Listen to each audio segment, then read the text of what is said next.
as Thursday marks the 76th anniversary of the attack on Pearl Harbor, Hawaii, which led the United States to enter the Second World War.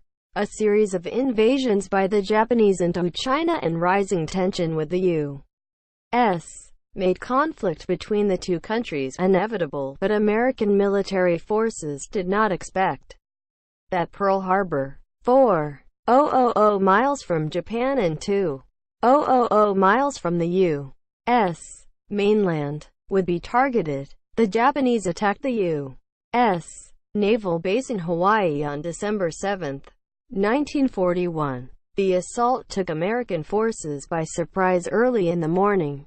The first wave of Japanese fighters fired on the island at 7:55 a.m. Hawaiian time, and 5 additional attacks followed throughout the day. Until 9 p.m., defenders of the military base were caught unprepared as they expected any attack, if one occurred, would come from the sea rather than the air. More than 400 American sailors, soldiers, and civilians died during the attack, and another 1,000 were wounded. Few of the veterans who experienced the attack are still alive. On this anniversary, 2 men will be awarded medals posthumously for their bravery in saving the lives of fellow sailors in 1941. The late Lt. G. Aloysius Schmidt, the Navy chaplain who sacrificed his life to save his shipmates, will receive the Silver Star. The remains of Schmidt, chaplain on the USS Oklahoma, were identified last year using DNA evidence. Chief Boatswain's Mate Joseph George of the USS Vestal, who died in 1996, will receive the Bronze Star for saving the lives of several sailors aboard the USS Arizona. Ike Shab, 97, is the lone survivor of Navy Band Unit 13.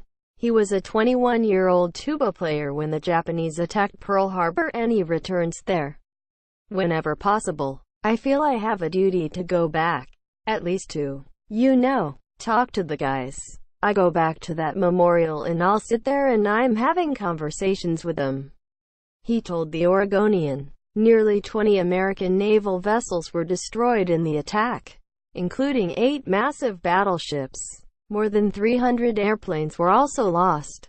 Japanese forces did not target the most important vessels in the U.S. Pacific Fleet, aircraft carriers, which were all away from the base on December 7, or vital facilities like oil storage depots, repair shops, and shipyards. This made recovery easier for the U.S. Navy after the attack. Earlier this week, a crew of researchers explored the wreckage of the USS Ward, the first U.S. ship that fired on the Japanese vessels during the Pearl Harbor attack.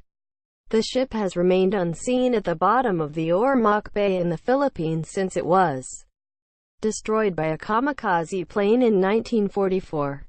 President Franklin D. Roosevelt addressed the nation at a joint session of Congress the next day, calling December 7 a